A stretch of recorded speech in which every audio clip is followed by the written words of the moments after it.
Hello and a warm welcome to Federal's special program Capital Beat. BJP faces multiple challenges in Madhya Pradesh, anti-incumbency, corruption and a lot of other factors. But even then, there is a factor of Prime Minister Narendra Modi, there is a factor of Shivraj Chauhan as well. So how is the BJP poised up for a battle which is spanned across 230 Vidhan Sabha seats? Joining me now is party's General Secretary and Senior BJP leader Kailash Vijayvargiya, who himself is contesting from Indore one seat. So thank you so much for joining on the Federal. Sir, जो मेरा पहला सवाल है कि आपको नहीं लग रहा कि बीजेपी के लिए इस बार चुनौतियां ज्यादा हैं, क्योंकि 3 टर्म से एक एंटी इनकम्बेंसी है और बार बार इसका लोग जिक्र कर रहे हैं कि एंटी इनकम्बेंसी इतनी हैवी है कि लोग इस बार बदलाव चाह रहे हैं। ऐसा गुजरात के समय भी लोगों ने कहा था। 3 क्या 4 क्या 5 बार वहां सरकार बन गई। जब आप डिलीवरी करते हैं, काम देते हैं, लोगों का काम होता है तो लोग और ज्यादा वोट से जिताते हैं। इस बात का प्रमाण है गुजरात का पिछली बार का चुनाव। और इसलिए मध्य प्रदेश में भी हमने एक पारदर्शी सरकार दी है, विकास करने वाली सरकार दी है, जिसने सड़क, बिजली, पानी, किसान की प्रगति की है, महिलाओं को सशक्तिकरण के लिए काम किया। इसलिए कोई एंटी इनकम्बेंसी है ही नहीं। आपको ऐसा लगता है जो आपने अपने इंट्रोडक्शन में कहा है, बिल्कुल एंटी इनकम्बेंसी नहीं है। सब बीजेपी के साथ हैं और 2/3 बहुमत से हम सरकार बना रहे हैं।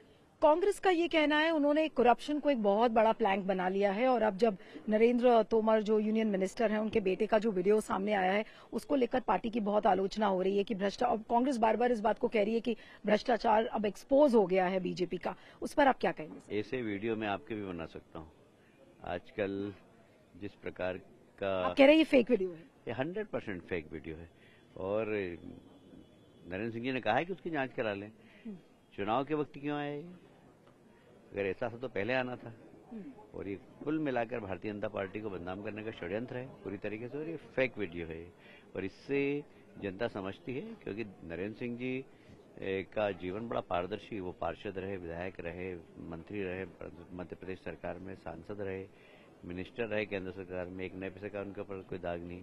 और इस प्रकार का वीडियो लगाकर और पार्टी को बदनाम करने की कोशिश अगर कोई करेगा तो जो करने वाले लोग हैं वो खुद ही, जनता उसको माफ नहीं करेगी।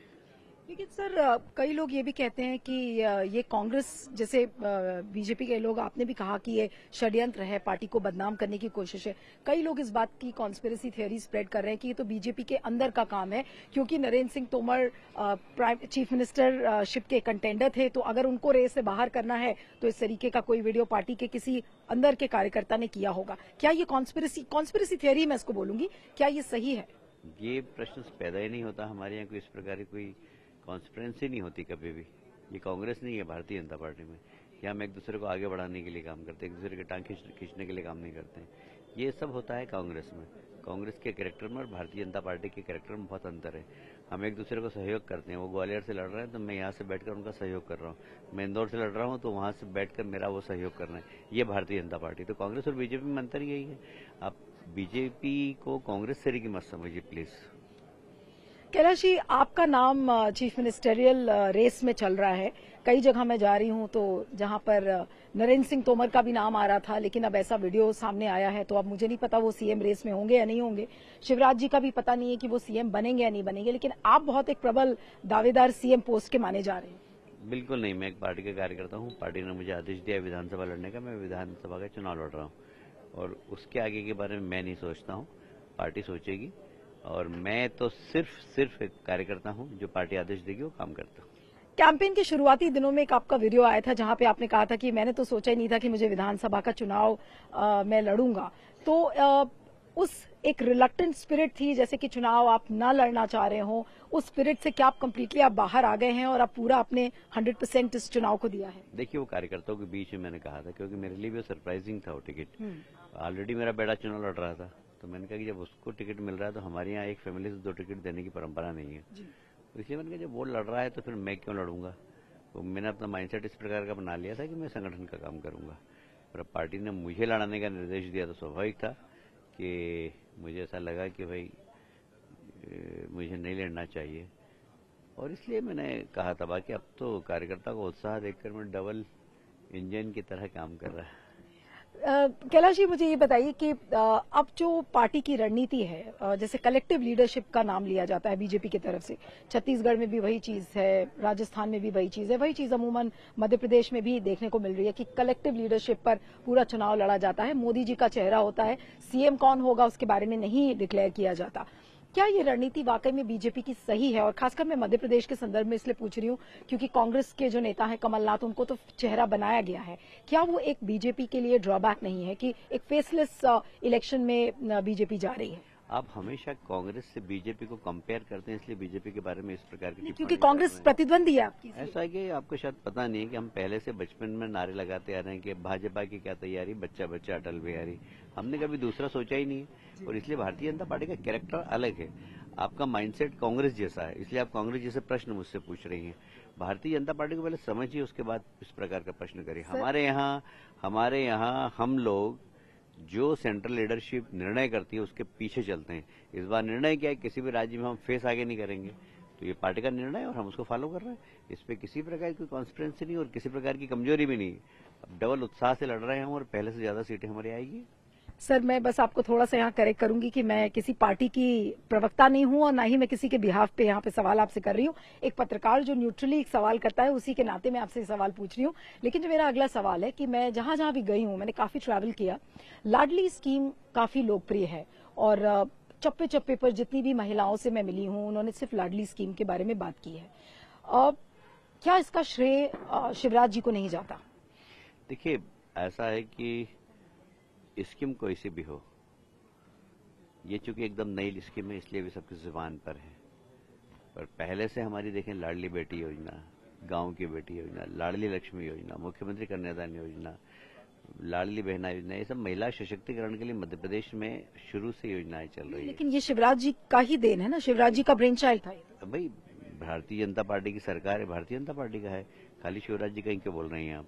ये भारतीय जनता पार्टी का है और भारतीय जनता पार्टी में आप पहले ही बोल चुके कि कलेक्टिव लीडरशिप है, तो भारतीय जनता पार्टी को ही श्रेय मिलेगा इसको। शिवराज जी जो कि मुख्यमंत्री है तो उनको भी श्रेय है। बाकी जो भी हम लोग काम करते हैं वो कलेक्टिव लीडरशिप पे करते हैं, तो उसका श्रेय पार्टी को जाता है, पार्टी को ही लाभ मिलता है। अभी मध्य प्रदेश में हम लड़ रहे हैं तो उसका श्रेय शिवराज जी को कोई खाली बुंदी में थोड़ी मिल रहा है, पार्टी को पूरे प्रदेश में मिल रहा है। वो आपका कहना ठीक है कैलाश जी, लेकिन शुरू में ये भी देखा गया कि शिवराज जी को साइडलाइन किया गया था, एक तरीके से पार्टी ने उनको साइडलाइन कर दिया गया था। मोदी जी की रैलीज में वो एड्रेस नहीं करते थे। कई बार तो उन्होंने बीच बीच में रैलीज में ये भी कह दिया कि भाई आप चीफ मिनिस्टर बनना चाहिए या नहीं बनना चाहिए। उन्होंने ये भी कहा कि प्रधानमंत्री को प्रधानमंत्री बनना चाहिए या नहीं बनना चाहिए। इस तरीके की बातें कही गई, तो उससे एक परसेप्शन बना बीजेपी के बारे में कि क्या शिवराज जी कंप्लीटली साइडलाइंड है। लेकिन अब ऐसा लगता है कि पार्टी कॉज करेक्शन कर रही थी और अब वापस वो ड्राइवर सीट में आ गए हैं, तो क्या पार्टी अब उनको मुख्यमंत्री बनाएगी? क्या ऐसी कुछ ऐसा है, आप लोग क्या करते हैं, आंख में पट्टी बांध के हाथी को पकड़ने की कोशिश करते हैं।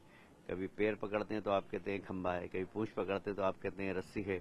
आप खुद ही अपने आप को करेक्शन करते हैं। हाथी तो हाथी रहता है और इसलिए आप लोगों का देखने तो हाथी कौन है? शिवराज जी।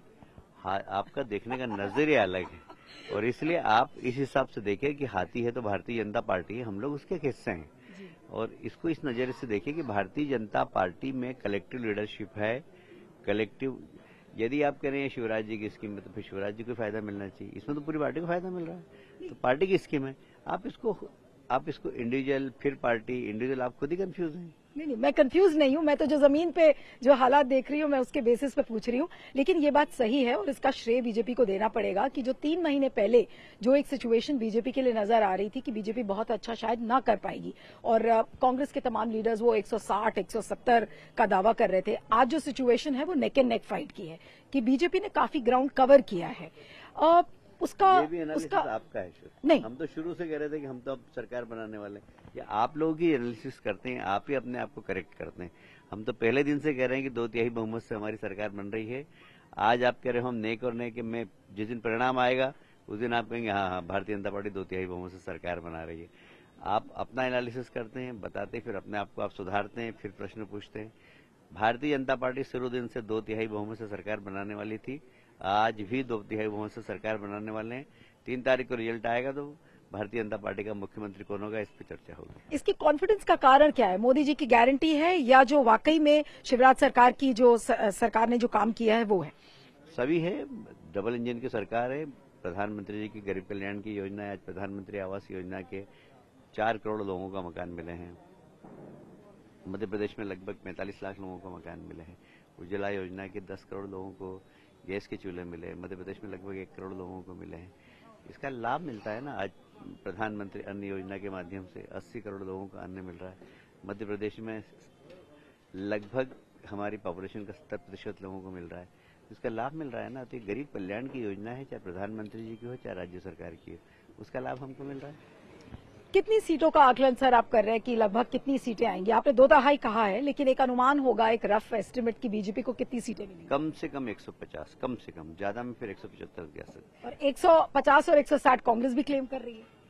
कांग्रेस तो हमेशा करती है, और गलती से पिछली बार हमारे ओवर कॉन्फिडेंस से वो लोग थोड़ा सा 1 आध सीट ज्यादा ले गए थे। बाकी कांग्रेस का न नेता है न नीति है, और इसलिए कांग्रेस के प्रति लोगों का विश्वास भी नहीं है, क्योंकि पिछली बार उन्होंने जितनी घोषणा की थी उसमें एक भी घोषणा पूरी नहीं की। और क्यों नहीं आ रहे हैं राहुल गांधी मध्य प्रदेश में? इसलिए कि जो घोषणा करके गए थे वो पूरी नहीं हुई है। तो जनता से आंख कैसे मिला है? ज्योतिरादित्य सिंधिया एक एसेट है इस समय या लाइबिलिटी है बीजेपी के लिए? क्योंकि यहाँ ग्वालियर चंबल रीजन में बड़ा गुस्सा है, रोष है उनको लेकर। उसके अलावा जो रिबेल कैंडिडेट्स हैं उनमें भी एक गुस्सा और रोष नजर आ रहा है। तो क्या ये एक ड्रॉबैक फैक्टर नहीं होगा बीजेपी के लिए? ये भी आपका मत है। जो मैं जमीन पे देख रही हूँ उसी के आधार पर। नहीं, अब आपका देखने का चश्मा कौन से नंबर का मुझे नहीं मालूम। ये तो जमीनी नंबर का चश्मा है। अब हमसे ज्यादा जमीन पे आप थोड़ी रहते हैं। अगर हमसे ज्यादा जमीन पे आप रहते तो आपको ज्यादा पता होता। हम जमीन पे रहते हैं। हमारे हर कार्यकर्ता एक असर्ट्स। ज्योतिरादित्य सिंधिया तो बहुत बड़े नेता है, और इसलिए ये तो आप भूल जाइए कि वो लाइबिलिटी है। हमारे हर छोटे छोटे कार्यकर्ता खड़े ना, सब पार्टी के असर्ट्स। ये पार्टी कार्यकर्ता आधारित पार्टी है। लेकिन वो सीएम नहीं बनेंगे या बन सकते हैं? अरे भैया, कहाँ से आ गया सीएम? मैं फिर कह रहा हूँ कि सीएम भारतीय जनता पार्टी का कार्यकर्ता बनेगा। जो पार्टी तय करेगी वो बनेगा। चलिए, तो मैं क्या भावी मुख्यमंत्री से बात कर रही हूँ उस समय? आप दोबारा फिर इंटरव्यू लेने आऊंगी जब आप मुख्यमंत्री बनेंगे तो? फिर आप नया प्रश्न लिया है। मैं फिर कह रहा हूँ कि भारतीय जनता पार्टी का कार्यकर्ता बनेगा। आपको तो खुश होना चाहिए इस सवाल से सर। क्यों खुश हूँ मैं? मेरी पार्टी की जो पॉलिसी है मैं जानता हूँ। पार्टी जिसको तय करेगी वो पार्टी का कार्यकर्ता होगा और वही मुख्यमंत्री बनेगा। चलिए, wish you all the best. Thank you so much Kailash ji, and subscribe to our channel, send us your feedback and stay tuned to the federal.